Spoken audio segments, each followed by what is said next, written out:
Hi and welcome to Justin Nardine's Movie Reviews. Today we will be discussing the movie Karate Kid 3. I loved Karate Kid, the first Karate Kid. I loved the second one. The second one was really hyped and the second one was good. The second one wouldn't be an example of a movie that held up. Maybe not quite as good, but it was good.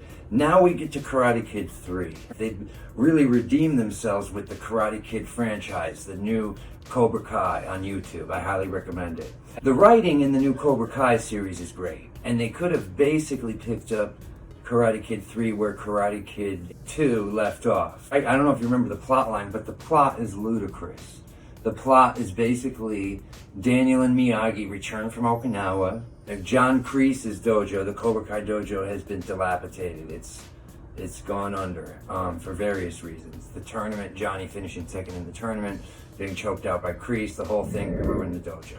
So John Kreese comes in, he looks hungover, he's all beaten down, he's looking around, and he gets a call from this psychotic guy that really personifies the early 90s villain named Terry Silver. And the story in the movie is that they're old war buddies and Kreese helped Silver at one point in time. So Silver feels that he owes him a favor, but Silver is this wacky guy in like 1989 with a cell phone and a ponytail. Plays it way over the top, karate guy.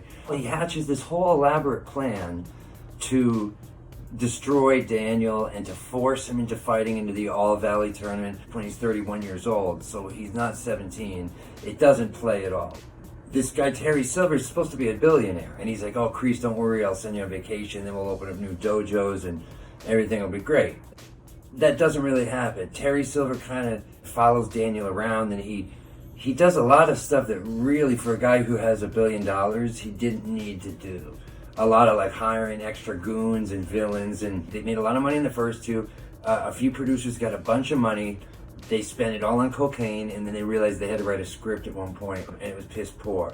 But if anyone's seen Cobra Kai, the way it starts is now Daniel's kind of a yuppie, and he owns a car dealership in the valley, and Johnny's on the down and out. He's not balling out like he was in high school with the Kai. My point is that writing could have happened in Karate Kid 3. They could have, instead of, I don't know this thing where with those movies, they had to start each movie right after the next one. But they could have kind of played it where they aged the actors a little bit instead of making Daniel wear these 1989 women's jeans. He had Elizabeth Shue in the first one, he had the Japanese girl. In the third one, he has Blake Lively's sister or something. She basically tells him, I have a boyfriend. And he's like, okay, right away. He's like, all right, we're cool. We'll just be buddies. And then the tournament's kind of like a bad remake of the first tournament. Wait, what I'm saying is the new Cobra Kai is awesome. And the third season's coming. I can't wait to watch it. They could have basically made Karate Kid 3 the first season of Cobra Kai. They could have said Miyagi and Daniel came back. They spent their money because Miyagi had all those cars, so they somehow bought a dealership, and then Johnny's bad luck put him under. They could have started that earlier and eliminated what was really the black mark in the Karate Kid series.